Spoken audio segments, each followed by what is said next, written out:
Mortgage madness, can't you see? Living free and cheap for me.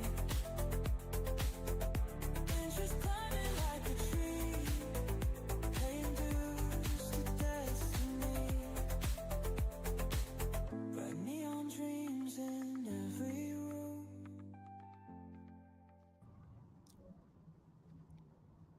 Hello and welcome to the Mic'd Up Show. This is the season 4 where every mortgage has a story. We call ourselves the ultimate hub for the hidden stories behind the mortgage industry, and we bring them to life. My name is Michael Kelleher. Good afternoon. My name is Michael Zhao. And in every episode, we dive deep into the entrepreneurial spirits, the strategic insights, and the breakthrough innovations that build the world's greatest mortgage companies. So listeners, whether you're advancing your career, are scouting for industry leaders, exploring opportunities, maybe you're in that fintech, prop tech world, come on over. You're in the right place. Let's get ready to unlock the story behind every mortgage lender. Let's dive in today with Gene Thompson III, President and CEO of Interlink Mortgage.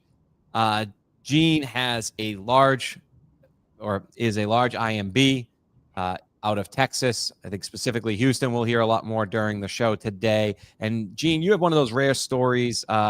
Your career, when we do hear this from time to time, but it comes out of one of the tougher markets, and somehow you turn that into a blueprint for leadership. I think you once said you invest in people, not markets, and so that's clearly worked out well for you. Maybe we could start with one of those stories, and actually to give some background. And I guess first, welcome to the show. Is there anything you want to introduce about yourself for our listeners as they join us in this journey? Yeah, no, I mean, first of all, I appreciate you guys having me on. Great show, and it's a honor to be a part of it. Look forward to having a spirited conversation with you guys, and hopefully someone out there can take something away from it and help them in their day to day. Good. We had an opportunity up in Boston where I was working with this gentleman, Mark Treckenberg, and he has a title company, Silk Title, and he's doing some other things where he has Wade Boggs on the board of a couple companies he has. And so I reached out to your COO, Aaron D., and I said, you're already going to be here for the conference. You should come to the dinner. She's like, I'll see. We do a lot of things every time we go. She gets back to me. She's like, Gene said, if I don't go see Wade Boggs. And so that's what we did. And, one of the cool things about Wade is you can either hear stories about baseball. You either hear stories about baseball or his hunting. I think he said he has about 200 and something animals in his house. And so he was talking about all the different animals that he has hunted. The only one that he doesn't have is the rhino. You get it, and then it's allowed to get back, a tranquilizer, and they count it for you. And then Monroe Thrower, who I'll see out at the NBA annual, a big name, not just in mortgage, but in the advocacy part of the world too. He started talking about Gene Thompson, and I'm not even sure if Aaron was there at the time, but he said he has a friend, and he started telling him this grizzly bear story. So I'm taking a left turn here on what I originally was going to ask you. Could you maybe share with the audience this incredible story about resiliency and kind of facing adversity in a way that many of us wouldn't be able to handle? Yeah, you bet. So, to your point, the gentleman that you're referring to is the founder of Interlink, and my partner for many, many years, and the majority owner for many, many years, a gentleman by the name of Jim Van Steenhouse, brother of mine, dear friend of mine, mentor of mine. And he was physically attacked by a grizzly bear on a moose hunt. They were bow hunting. I believe it was in 2014 or 2016. I believe it was 2016. And I was supposed to be on the trip with him. He and I do a lot of hunting together. You mentioned Wade Boggs, baseball and hunting. Those are two extreme passions of mine. Boggs is a grinder. It's why I love him. But so I was supposed to go on this trip with Jim. We did one big trip together every year, hunting moose, sheep, elk, etc. I didn't go this year because I was extremely out of shape, and it was a pretty grueling hunt. He'd been gone about three or 4 days, and I get a phone call from his wife, um, and all I got was Jim's been attacked by a bear, and the phone cut off. Well, it comes to find out, the phone got cut off. I was here at the office. The phone got cut off because there was an emergency breakthrough coming into her line from a satellite phone. Um, um, and the first thing that went through my mind was, he's moose hunting. Like, did you mean a moose? So start making phone calls and calling outfitters and kind of piecing it all together. And the long and the short of it is that he was sitting up on top of a big knoll, if you will, a knob in the mountains, and he and his guide, and a grizzly bear flanked them. They never even saw it coming, and he heard something. They were sitting down glassing for moose, and he heard a rustle, and when he looked to his left, grizzly bear was like 6 feet from him, and it pounced on him and basically walked him down this knoll, biting at him. If you think about a dog, you know how a dog tries to bite and chases a ball. That was the way he explained it. Dogs are taught when hunters are attacked not to shoot the animal for fear of ricochet off of a bone to hit your hunter. And the guide had a rifle. Jim only had a bow. And so I guess it was getting to a point where the guide felt that the grizzly wasn't going to let go. And so he started shooting around the bear to try to get him to release Jim. And it wasn't working. And this sounds like a TV movie, but the guy actually had one round left in his rifle. It's a true story. Kid's 20, I think he's 28 years old, Tom. And put one in the grizzly bear's hump right behind his neck. And he released Jim and ended up walking off into the woods, and then the chaos started, right? So kind of fast forward, he had multiple staples in his head. He had puncture wounds on his back and his bottom, multiple lacerations, but survived it.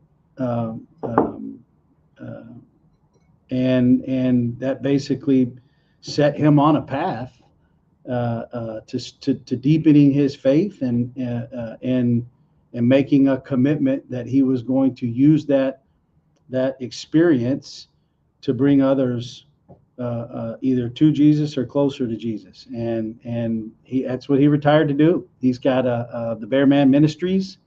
It is fantastic. He travels around the country. Probably, if I may be getting this not completely wrong. I may be a little bit off, but it's 180 days ish a year that he travels, giving his testimony in churches, men's groups.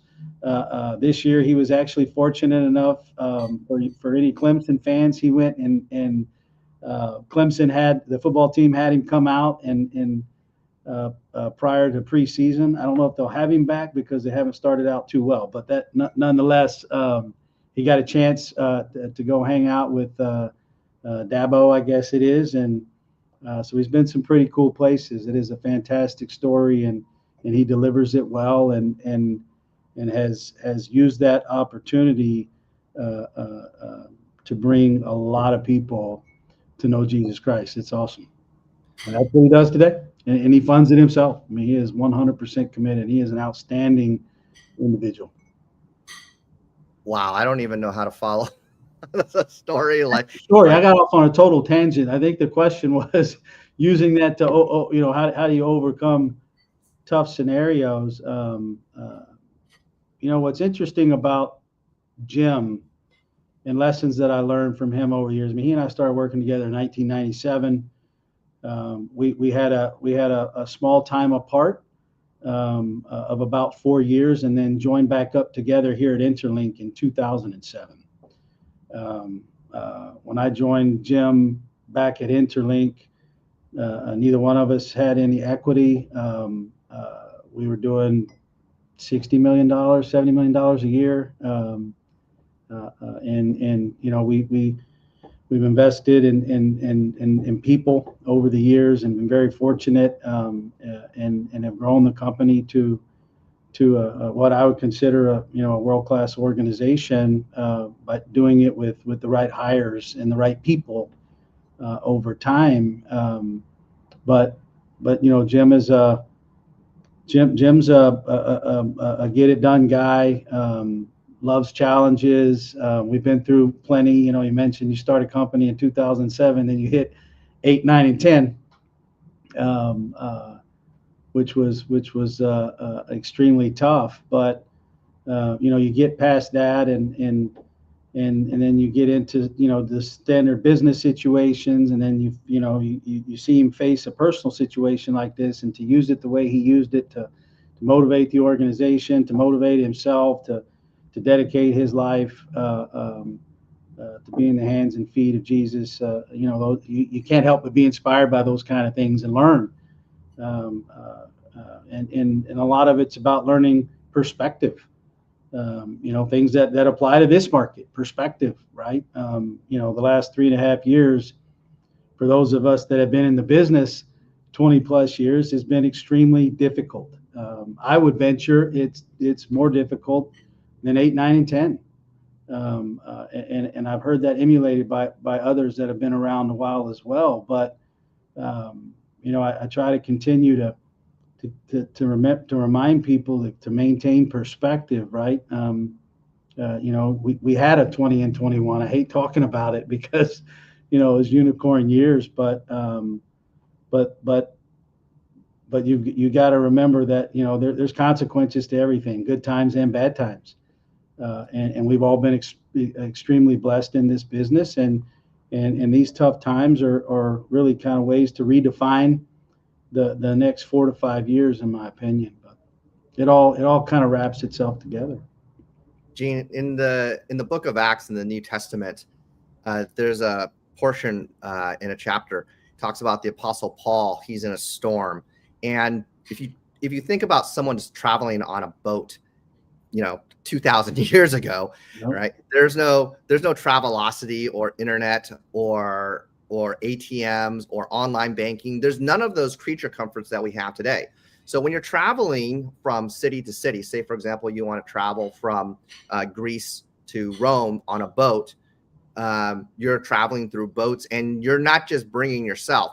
The Apostle Paul, in order to support his ministry, had the business of being a tent maker.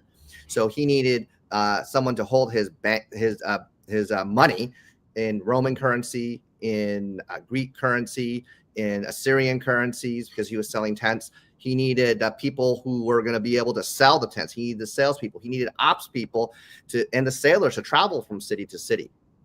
And so in one of the journeys, the Apostle Paul is traveling, and there's a huge storm. And as the leader and as the apostle of the age, he began to throw things: food, supplies, rope. And the people who are looking at him, all his support people, looking at him going, "You're crazy. You're nuts. What are you guys doing?" And the Apostle Paul goes and says, "Cheer up."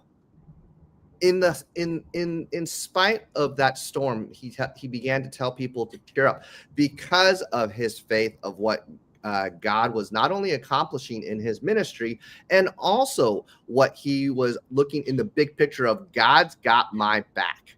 Yep. Okay.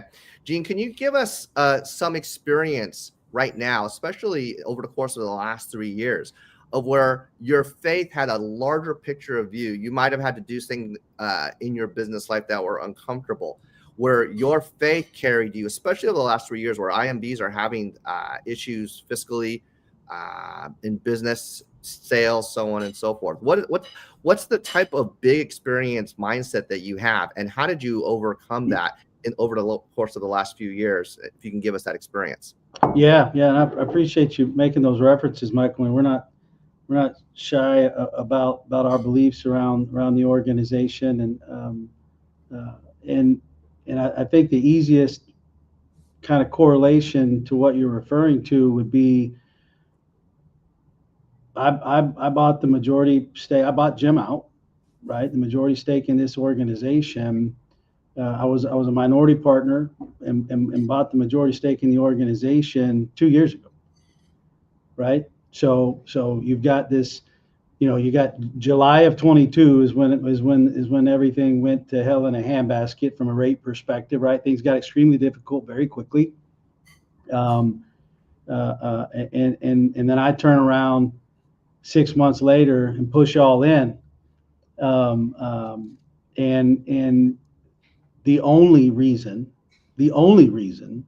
that I pushed all in is because I had been praying about that decision and I felt led that was the right decision by the Holy Spirit, 100%. Because on the surface, right, logically, it may not make the most sense. Timing, maybe going in all in at a different time, trying to buy Jim out at a different time. And all the things aligned. He was willing to do it. He didn't have to sell me the organization at the time. And you've got big companies swallowing up smaller, mid-sized organizations. You've got consolidation. And here, the David is saying, hey, we're gonna fight this. We're gonna fight this fight. We're gonna ride this storm out. We believe in what we're doing. We believe in the people that we have. This too shall pass. Give us an opportunity to get better, pursue excellence, and be ready. Be ready to strike when the opportunity is there. And that's what we've done and will continue to do as an organization.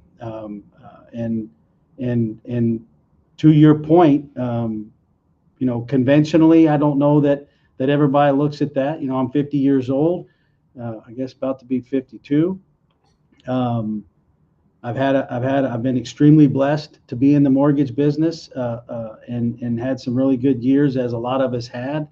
And instead of coasting that second half and taking what the market gives you, et cetera, we made a decision to double down and get after it. And that was 100% what I felt led to do by the Holy Spirit. Period. End of story. I respect how you're such a fighter. You have this phrase like that you have visions in the down markets, but for the audience that maybe knows what I do, or many that ask what I do, I think I meet with more leaders in lending at the C-level than anybody in mortgage. And I do want to point out to any loan officer listening, Interlink has positioned itself, especially with the builder market. We don't want to give the perception it's a down market there. In fact, the optimism there, the amount of units per loan officer, or the production you're doing with the amount of loan officers you have is exceptional. It's far exceeding the majority, if not all, the conversations I am having. So I can see why loan officers would be attracted to going to where this green this green world is. I don't want to get it confused with the other green, but there's an energy there where it's growing. And it reminds me of a podcast that you had, and it might have been your guest, but talked about knowing a taxidermist. And it was cool because you mentioned like the taxidermist is so skillful and it's such a niche. Like famous people are calling them up all the time to do it. And I know, I think you guys talked about how loan officers are like the ultimate relationship business.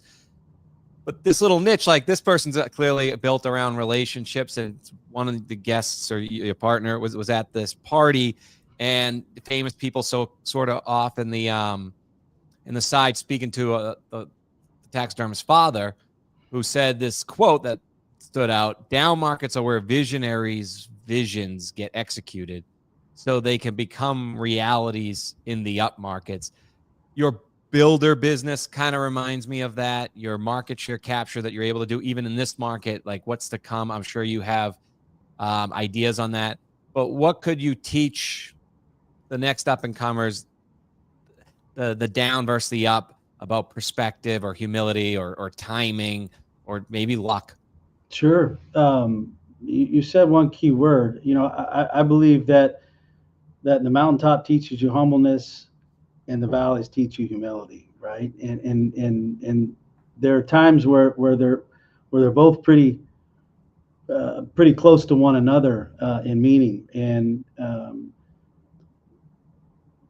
growth doesn't happen without valleys, right? Mountains have two sides. There's no such thing as a mountain that goes straight up and doesn't have another side to it. And so, we've spent a lot of time talking to our managers and our originators over the last 3.5 years about, number one, controlling the controllables, right? You control your efforts every single day, irrespective of what the market does, right? So control the controllables. Just because the market's tough, your leads are down, your real estate agents are struggling, you've got to find ways to adapt, right? To continue to expand your net, right? Those are your actions. Help people, right? Be a giver, not just a taker, right? A lot of people talk about, when they talk about origination and going out and making sales calls and developing relationships, that conversation is about, what can you give me, right? I provide a service, but what can you give me? Can you give me deals, right? Turn that into a conversation about with a referral partner about, what can we do to help increase your business so that my business can get better as well? What can we do together, right? How can I help you? And in return, how can you help me, right? That's a partnership. And so let's be a giver and not just a taker. And understand that, I say this all the time, and I mean it with sincerity, is I believe that people make markets, markets don't make people, right? It's quotes on our wall here. We've got a t-shirt we give away at our annual meeting that says it. And I say it all the time because I'm a firm believer in that. And what I mean by that perspective is that people make markets, meaning that you are going to go out and create, right? You're going to go out and create the momentum that of the efforts that you put in, right? If you need 10 loans a month and there's only 20 loans available, then you better increase your market share to 50%. Make your market. Don't accept, right? Don't accept what the quote unquote market is doing. Well, the market's down, so the market's down 40%, so my business is down 40%, so that's okay. That's a mindset, right? It's not okay. It's only okay if you allow it to be okay, right? Change the narrative, do something different, and go out there and create your market. And it's easier to say than do, right? But if you wake up with that mentality on a daily basis, you find yourself falling into that routine versus accepting the cards that you were dealt, right? If you don't like them, redeal the cards. Do something different. When you say create the market, or we talk about mountains and peaks, just focusing on that mountain piece, and we say every loan has a story.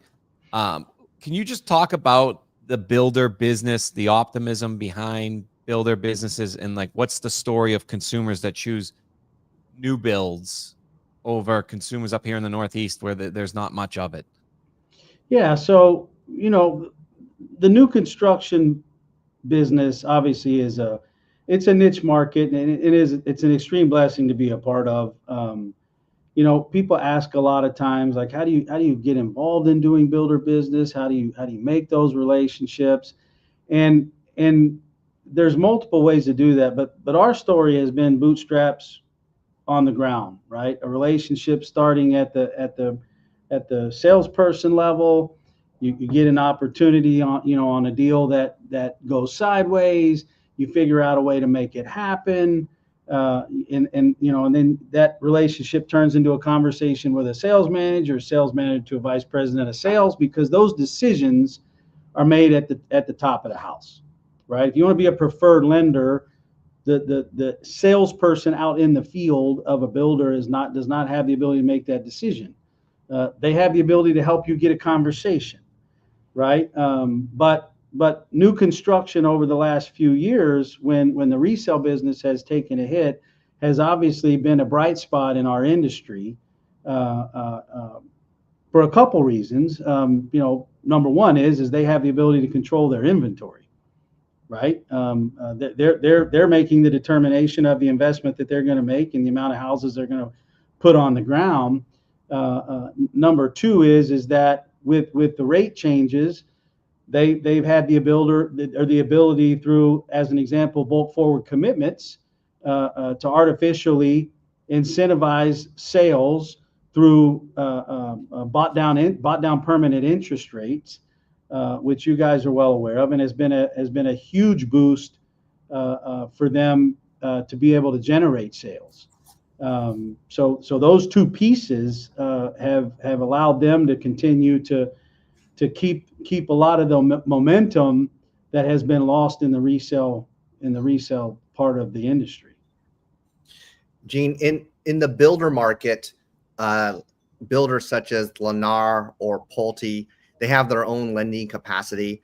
And what I've read a lot on group message boards and social media is that a lot of originators on the retail or even broker, they commiserate together on how builders have been unfair in pricing, how they lose out, and the originator can do better. It reminds me of how when the Apostle Paul was in jail in Rome, he could have been lamenting over, I don't have enough business, or I can't do this, I can't lead my people, I can't do this.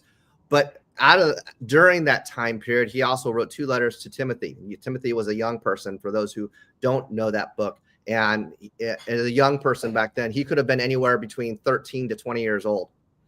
And I think that if you are young in the business and you feel like that you've been put into business jail and you don't know what to do, Gene, you're a leader in this industry. What can you speak as a word of encouragement?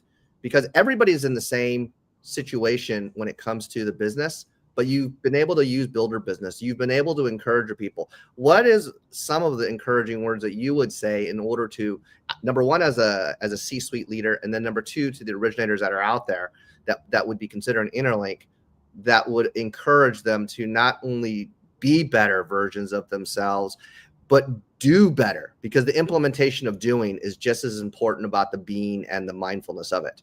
Sure. I've had conversations with individuals, young people that have asked me, should I get into the mortgage business, or, I heard it's a terrible time to get into the mortgage business. And I believe that's completely opposite, right? First of all, this business, the mortgage industry needs younger individuals that want to choose this as a career. And quite frankly, as an industry, I don't think we do a good job of that, myself included.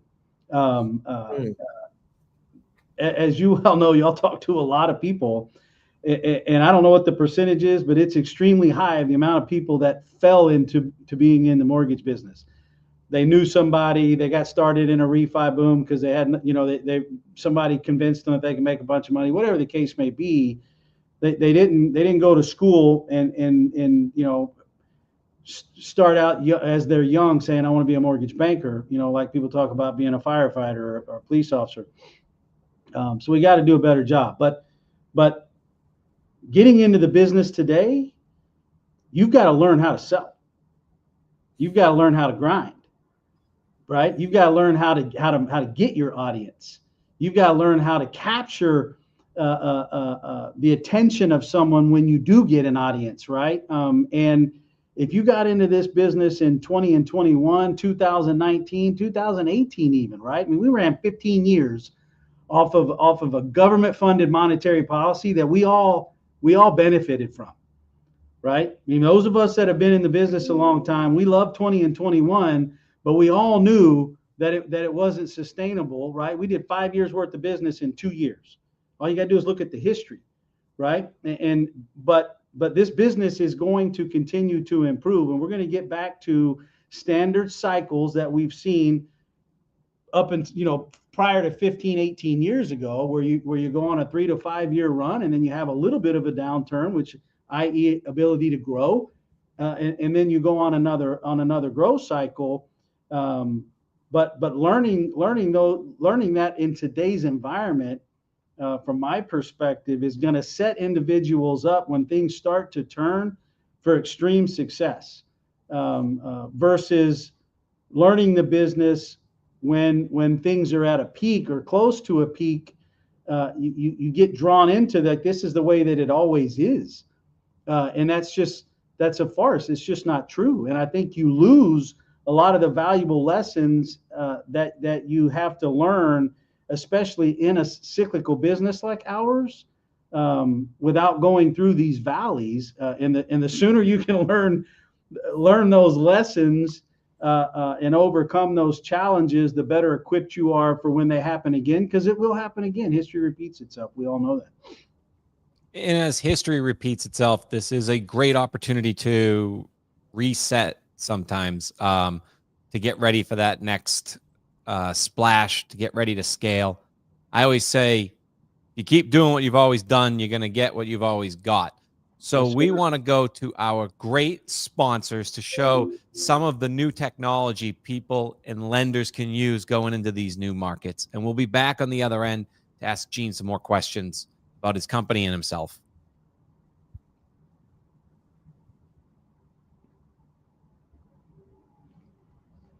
For all your applicants means you need roughly 23 different vendors and waste hours and hours of your team's time. But with TrueWork, it's just a single place for all your income verification needs, so you get the most advanced VOIE solution. TrueWork combines all major verification methods into a single, easy-to-use platform to give you a completion rate of 75%, cutting your costs by up to 50% and getting real results for your team. TrueWork, your one-stop shop for income verification. Click, verify, repeat. Where the company can do the configurability. So we have no code on this, so they can go in their settings, they can set it up all the way down to the loan officer if they want to. We also have a customer support team that's assigned to each account. If they want, they can overhaul everything if they wanted to. They have a new product, especially dynamic apps. With dynamic apps, we can fit multiple. We can fit the Fannie Freddie loans. We can new construction, one-time close, HELOCs.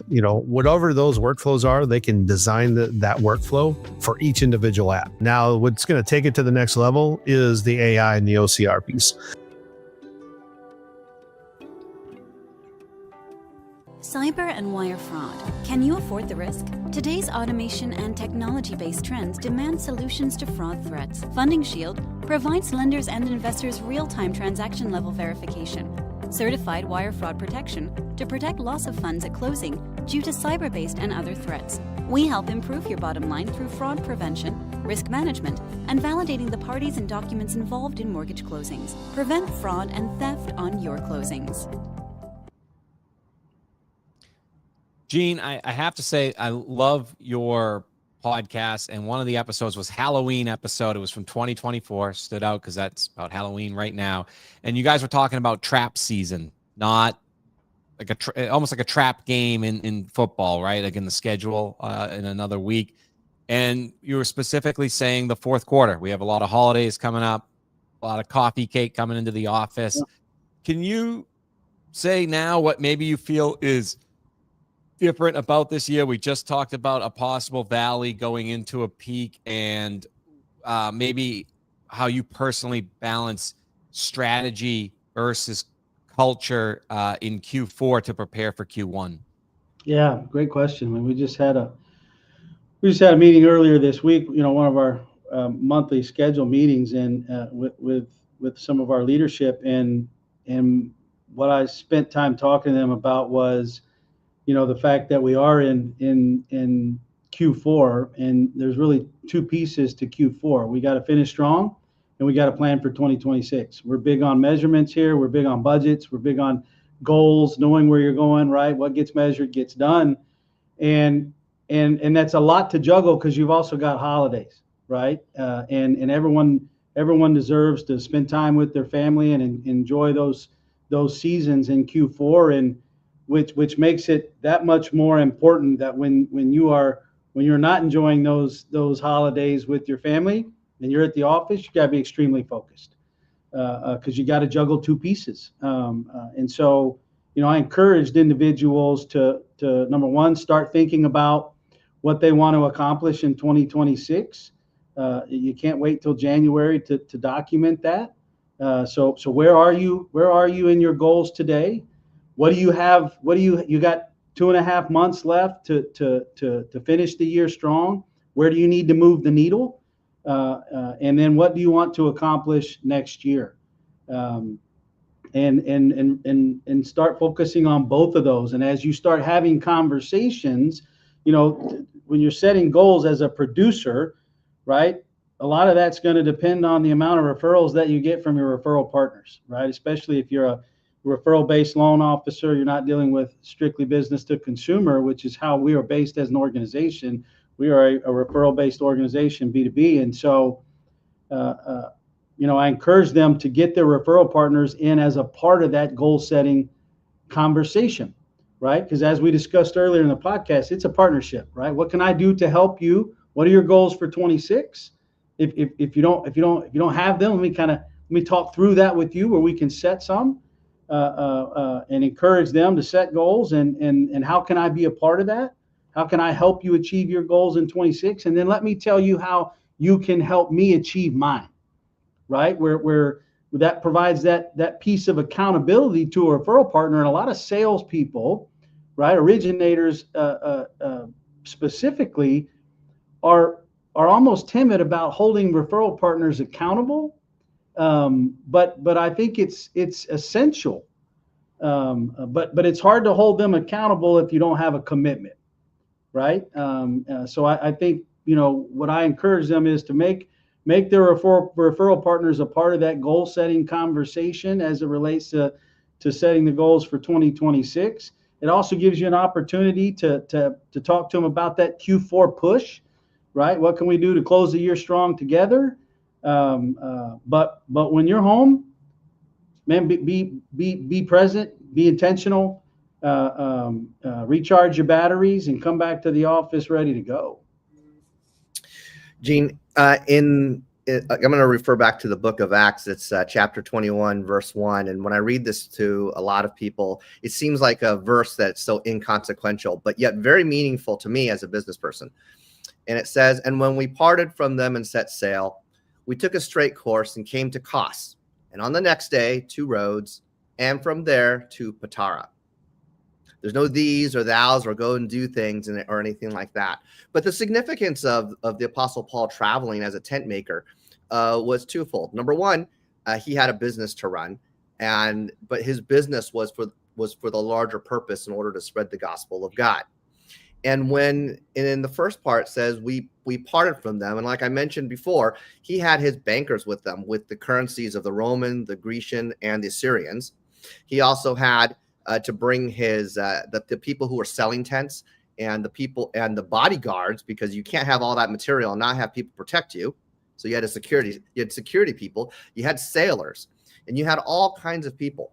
And what I often tell other salespeople that are in the business is that not only is it important for us to be able to sell, it's also important for us to remember our ancillary partners that are protecting us, whether it's title or escrow, not just the realtor referrals or financial advisors that are taking us from point A to point B.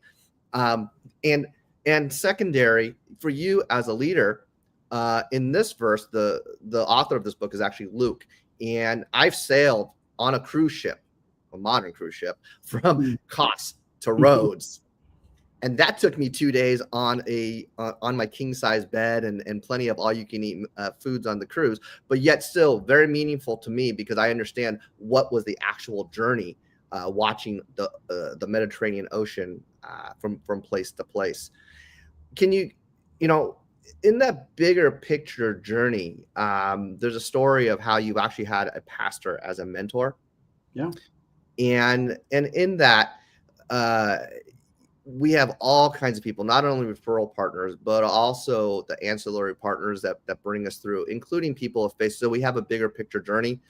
Can you help us understand what is it like for you to build your culture in the way of not just having business, but having the bigger picture journey, and how it's affected the overall culture of operations inside of your business? Sure. So it's a lot to unpack. So let's start with we'll start with the bigger picture from a culture perspective, right? I think culture is something that you have to feel, right? Everybody talks about it. We talk about it. We're extremely proud of the culture that we have. We're very intentional about what we do and how we do it. We're very intentional about building relationships with our team members, giving them platforms to express themselves, recognition, all the things. Right? I told you earlier in the podcast, we are not shy about what we believe and who we believe in. We don't have a problem starting a meeting with a prayer or closing with a prayer, but I'm also a firm believer in you got to meet people where they are.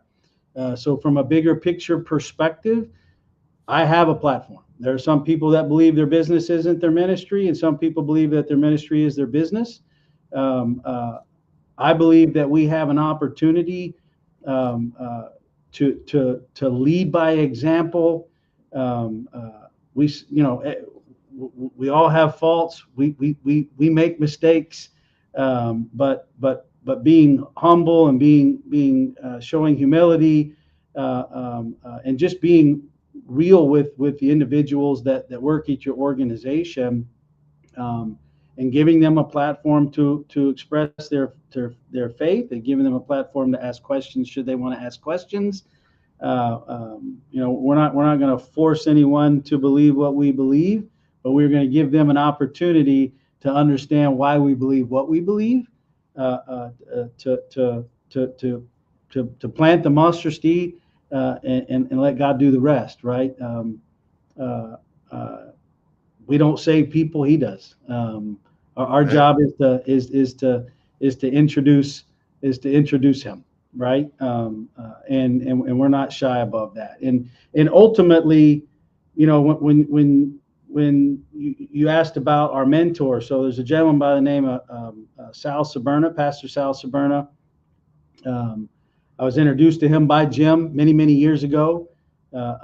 He was a big part of helping Jim get his ministry off the ground in the early years, and he's continued to be a part of this organization. He participates in our annual meeting. He's a personal mentor to myself and James Durham and Caleb, a handful of us here that we meet with them every other week. He's a very smart businessman to boot, in addition to being a pastor and a strong man of faith, and so it helps us with, it helps us business wise, it helps us spiritually, it helps the combination of the two, which from our perspective is extremely important. And it is a big part of I think the foundation of this organization, and helping us lead in the way that we lead from a leadership team, which once again from our perspective is extremely important. Listening to you clearly have an old soul, which I think a lot of us that were grown up with parents that instilled it certainly respect that. But you do have this modern aspect to your mortgage company that stands out to me. There's actually a book coming out. I haven't really told anybody, but I got to write a chapter in it. So now technically I'm an author, right? But my chapter was called Winning Your Zip Code. Yep. For the modern mortgage company. And I said, to get market share, you have to create, or part of my plan is you need your own podcast. That's what this has taught me. It's not about the vanity metrics. It's actually about the guests, I believe. You have sweatpants and neckties. Can you just share with us what you've learned by building an authentic audience, or just a micro brand within your brand, and your view of podcasts in zip codes or in local areas? Yeah, so sweatpants and neckties came out of the COVID era, right? That's where the name came from, right? Because everybody's wearing a necktie and they got sweatpants underneath, and you just can't see them, right? I can't take credit for the name. That's my partner James Durham. He came up with it, but we started utilizing video in 2020. When everybody, mortgage business, if you weren't an underwriter or a closer, you're in the office, right? So we're seeing everybody every day. Loan officers obviously were out and about, but my point is everybody got dispersed and disconnected very quickly, and so we started using a live stream. Jim and I did at the time. He was a CEO, I was a COO, and we were doing a live stream every other day to our organization so that people could tune in and hear what's going on in the market. Because if you guys recall, man, things were changing fast. Investors were every day, we're not taking locks. I'm not taking this FICO. When are we going back to work? How are we closing loans? All those things. And emails weren't going to cut it, right? So we started doing a live stream. Didn't know what we were really doing, but we went out and bought a camera and we made it work. And that's really kind of evolved into, we still do a recording that we release to the organization once a month. James and I do it. James Durham and I do it today. It's just not live anymore. It's taped, but we do the podcast came out of it, Sweatpants and Neckties, and we've had multiple seasons of the Sweatpants and Neckties. There was a point where he was interviewing different individuals throughout the real estate industry and business leaders, like you've done yourself. Don't quite have the following that you have, Michael, but and then we transitioned into he and I really sitting down and talking about topics in the industry, some of which, that are really kind of backroom conversations, LO comp and this whole new, translating. I think you mentioned at one point, I've said multiple times, the mortgage business created the transfer portal way before the NCAA did. Right. It certainly did. You see people jump from company to company and I'll pay you this. No, I'm here 2 years and I'll pay you that. And a lot of people don't want to talk about that openly. Right. So we've attacked some of those topics. But to your point, it's about reaching people. And this is the platform to do it. Your type show in building relationships and letting people get a glimpse of who you are that you can't display in an email. I don't care how, beautiful your picture is and how great the caption is, right? You can't get personality from a piece of paper. And so I think those things obviously are extremely important and will continue to be more important as we move forward. I think that one of the things that really helps us understand your business, especially as we head into the holidays, is how to appreciate the journey that you've been on. And I think that as a part of this journey, faith has been a large part of it. Religion is when man tells us what to do. Faith is allowing God to not necessarily have us do what is right, but establishing the right kind of testimony for growth for the kingdom of God. Oh. And I think that when you're allowing your faith to dictate you, that's your value system. When your values are clear, your decisions are easy. What are the things that you're trying to do at the moment in order to expand the capacity of growth in your organization? It's hard to recruit and it's hard to even do business, but especially during this time in November, December, and then just after with that lull. So how do you establish yourself for the growth, not only by faith, but in recruiting and expansion, especially during this time when people are actually beginning to look even more? Yeah. So, my personal opinion is there is a season coming that we have not really gotten into yet with all of the consolidation in our business that there's going to be an extreme opportunity coming. I thought it would have already shown itself, to be honest with you, but it hasn't with this lag that we've seen in the industry longer than I think anyone expected it to be. Certainly me, but the realization I believe, and what I continue to tell people is we finally gotten to the point where we have figured out that the light at the end of the tunnel is a light and it's not a train, right? I believe we're on the other side of this, right? We still have some tough months in front of us. Don't get me wrong. And there's a lot of factors in the market that need some adjustment to really get back to that pinnacle that we all want to see. But we are going to continue to see things get better and better and better. and I think it's going to be a slow return to the top of the mountain, which allows for sustainability, right? I'm an instant grat guy. We all are. We're in the mortgage business, but we're not getting that this time. But the truth of the matter is that is going to be good for the industry long term. Hard to say that, but that's the truth. But preparing for that and continuing to understand and keep that in your forefront, that look, things are going to continue to get better.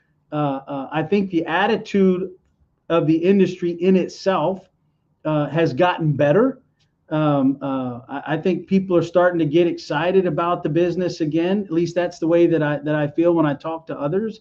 And so we've had this consolidation, lots of acquisitions, and that will work for some individuals that were part of that merger, got caught up in that and got caught up in the acquisition. It won't work for everybody, right? For some, it was a great thing, right? For some, it's just not.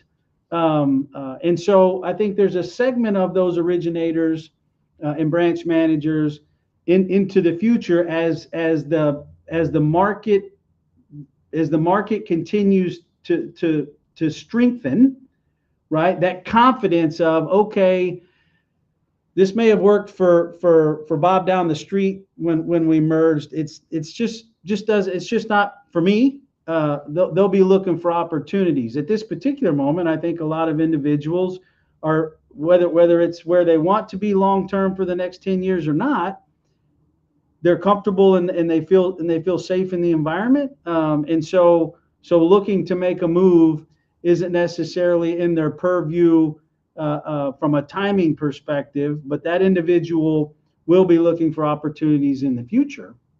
And what we are doing at Interlink is putting ourselves in a position to be able to take advantage of that for the individuals that see Interlink obviously as an opportunity for them to further their career and make a home here. We tell people all the time, we are positioned and we're an organization that is big enough to have what you need and small enough to care about what you want. That kind of sums up who we are. It's a very intentional organization and with a very strong culture and supreme execution. And that is going to be appealing to individuals from our perspective.